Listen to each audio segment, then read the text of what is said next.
Hi hello అందరికి నమస్తే. నేను జర్నలిస్ట్ రవీందర్. ఈ వీడియోలోకి వెళ్ళడానికి ముందు ఏదైతే మొహినాబాద్ ఫామ్ హౌస్లో దొరికినటువంటి టీడీపీ ఎంపీ ఏలూరు చెందినటువంటి ఎంపీ పుట్ట మహేష్ కుమార్ యాదవ్ ఎపిసోడ్లో చంద్రబాబు నాయుడు గారు, పవన్ కళ్యాణ్ గారు ఆ వ్యక్తిని పక్కన పెట్టుకొని గతంలో మాట్లాడినటువంటి మాటలు, ఆ రెండు వీడియో క్లిప్పింగ్స్ మీకు ఈ వీడియోలో చూపించే ప్రయత్నం చేస్తాను. దాని గురించి పెద్ద చర్చ జరుగుతూ ఉన్నది. ఎన్నికలకు ముందు, ఎన్నికలకు తర్వాత జగన్ గారు అధికారంలో ఉన్నా, ప్రతిపక్షంలో ఉన్నా లేని దాన్ని ఉంది అని చెప్పి ఇప్పుడు అధికారంలో ఉన్నటువంటి కూటమి పార్టీ, ఆ పార్టీలో ఉండేటువంటి నాయకులు ప్రతి ఒక్కరు కూడా అనేక అబద్ధపు ప్రచారాలు ఏవైతే చేశారో అవన్నీ కూడా వారి మెడకే చుట్టుకుంటున్నటువంటి పరిస్థితి. అంటే దీన్నే కర్మ అంటారు. జగన్ మీద పడి ఏ అంశాలపైన అయితే ఏడ్చారో అవే వారి మెడకు చుట్టుకుంటున్నటువంటి పరిస్థితులు మనం చూస్తూ ఉన్నాం. తిరుపతి లడ్డు వ్యవహారంలో చూసాం కదా, ఏ రకంగా ఆ దేవదేవుడు వీరికి అంటే వారి సంస్థలకు, వారి ఏదైతే హెరిటేజ్ సంస్థకు సంబంధించి కానీ ఇతర అంశాలకు సంబంధించి కానీ ఒక్కొక్క నిజం బయటపడతా ఉంది. ప్రజలు చీదరించుకునేటువంటి పరిస్థితికి వచ్చింది.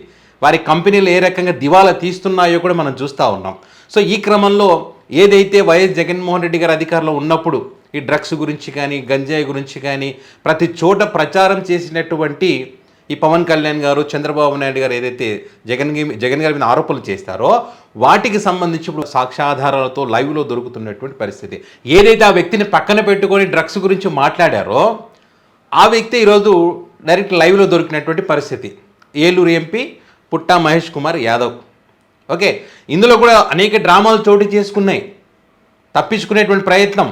జనరల్గా అంటారు కదా, తెలుగుదేశం పార్టీ అంటే తెలుగు దొంగల పార్టీ అంటారు కదా, ఆ రకంగా తప్పించుకునేటువంటి ప్రయత్నం చేశారని. ఏదైతే పైలట్ రోహిత్ రెడ్డికి సంబంధించినటువంటి మొహినాబాద్లోని ఫామ్ హౌస్లో ఈ రకంగా అనేక మంది వ్యాపారస్తులు కానీ, పొలిటీషియన్స్ కానీ అందరికి డ్రగ్ తీసుకుంటున్నారనేటువంటి వారికి ఒక సమాచారం ఉండడంతో అక్కడికి వెళ్ళడం జరిగింది. ఆ సమాచారం వచ్చిన తర్వాత అక్కడ మరి వీళ్ళు దాడులు చేసినటువంటి క్రమంలో మరి ఎంపీగా ఉన్నటువంటి ఏదైతే పుట్ట మహేష్ కుమార్ యాదవ్ కానీ, మాజీ ఎమ్మెల్యేలు కానీ, ఇతర రాష్ట్రాలకు చెందినటువంటి ఎమ్మెల్యేలు కానీ వీళ్ళందరూ కూడా మరి అక్కడ ఉన్నటువంటి వారి అనుచరులు పోలీసులపైన దాడులు చేసినటువంటి, కాల్పులు జరిపినటువంటి పరిస్థితి.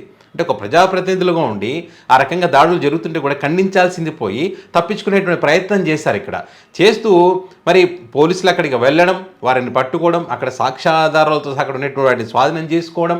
మరి ఈ క్రమంలో ఏదైతే యూరిన్ టెస్ట్ కోసం అని చెప్పి యూరిన్ తీసుకురమని పంపిస్తే పుట్టా మహేష్ కుమార్ యాదవ్ అక్కడ ట్యాబ్లో వాటర్ తీసుకొచ్చాడంట. వాటర్ తీసుకురావడంతో అది టెస్ట్ చేస్తే నెగిటివ్ వచ్చిందంట. సో ఇక్కడ Putta Mahesh Kumar Yadav TDP MP negative వచ్చింది, ఈయన తీసుకోలేదు. ఇక చెప్తారు కదా, భోజనం చేయడానికి వెళ్ళాడో, లేకుంటే బాత్రూంలో టాయిలెట్ పోయడానికి వెళ్ళాడో, లేకపోతే ఏదో మాట్లాడడానికి వెళ్ళాడో అని చెప్పే ప్రయత్నం. సో ఆ తర్వాత ఏంటి, ఒక పద్ధతి, ఒక ప్రాసెస్ ఉంటుంది ఈ దొరికినటువంటి వాళ్ళకి సంబంధించి. ఇప్పుడు స్టేట్ ఒక జీవో ఇచ్చింది, పోలీస్ అధికారులు చెప్తా ఉన్నారు, జీవో నెంబర్ 4.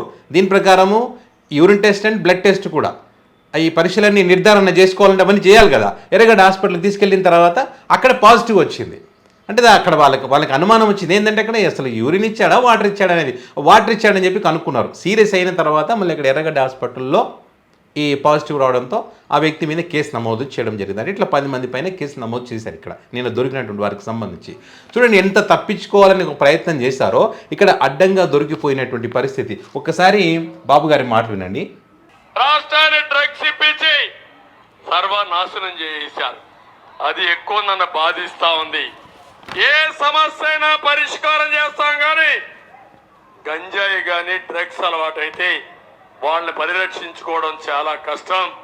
ఏదేమైనా ఒకటే ఆలోచిస్తున్నా, నేను వస్తానే 100 రోజుల్లో గంజాయి బ్యాచ్ మీద ఉక్కు పాదం పెడతాను. మీ అందరికి హామీ ఇస్తున్నా, మీ బిడ్డలు కాపాడుకునే బాధ్యత తీసుకుంటాను. ఇది చంద్రబాబు నాయుడు గారు ఎన్నికల సందర్భంగా చెప్పినటువంటి మాటలు. 100 రోజులలో కంట్రోల్ చేస్తా, పిల్లల భవిష్యత్తును కాపాడుతానని చెప్పి ఎవరిని పక్కన పెట్టుకొని చెప్పాడు. ఇప్పుడు మొహినాబాద్ ఫామ్ హౌస్లో దొరికినటువంటి ఏలూరు ఎంపీ టీడీపీ పార్టీకి చెందినటువంటి పుట్టా మహేష్ కుమార్ యాదవ్ పక్కన పెట్టుకొని చంద్రబాబు గారు చెప్పినటువంటి డైలాగులు చూడండి.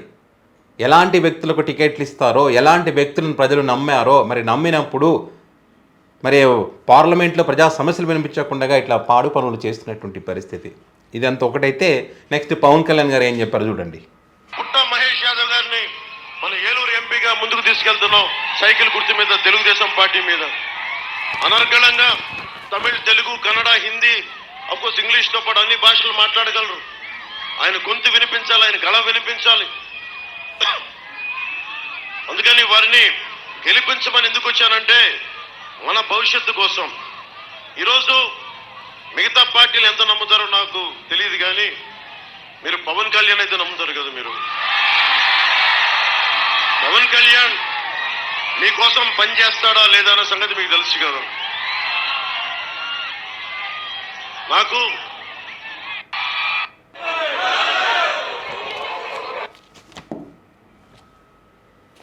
సో ఇది పవన్ కళ్యాణ్ గారు చెప్పిన మాటలు విని, చంద్రబాబు నాయుడు గారు చెప్పిన మాటలు విని గెలిపిస్తే వారు చేసిన పని ఏంటయ్యా అంటే ఇది. నమ్మాలి, ఇంగ్లీష్ వచ్చు, హిందీ వచ్చు, తమిళ్ వచ్చు, అన్నీ వచ్చు, ఇలా డ్రగ్స్ తీసుకోవడం కూడా వచ్చు. ఈ విషయాన్ని దాచిపెట్టి ప్రతి నిత్యం, ప్రతి సభలో, ప్రతి చోట జగన్ గారి మీద ఏడ్చి ఏడ్చి ఏడ్చి ఏం జరిగిందయ్యా చివరికంటే వాళ్ళే అడ్డంగా దొరికిపోయినటువంటి పరిస్థితి.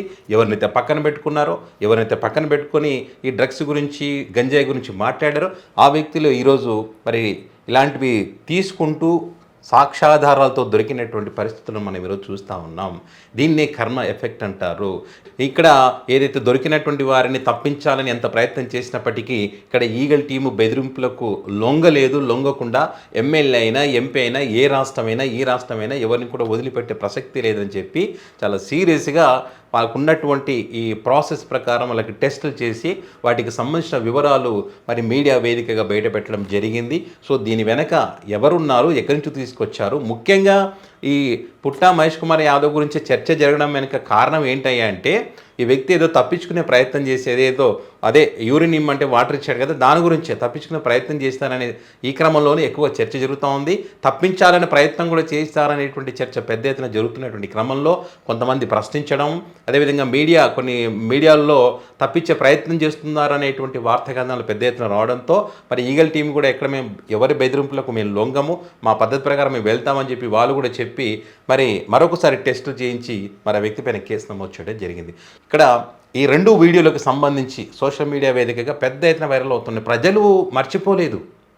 ప్రజలు ఎక్కడ కూడా వీళ్ళు ఇచ్చినటువంటి హామీలు, వీరు మాట్లాడిన మాటలు మర్చిపోలేదు. చూడండి, నిన్న నైట్ దొరికారు, ఉదయం వారి గురించి చర్చ నడిచింది. ఈ నడుస్తున్నటువంటి క్రమంలో వాళ్ళు సైలెంట్గా ఉన్నారు. సైలెంట్గా ఉంటే ఎట్లా సార్, మీరే కదా పక్కన నిల్చోబెట్టుకొని పెద్ద పెద్ద డైలాగులు దంచారు, అది కూడా గంజాయి గురించి, డ్రగ్స్ గురించి.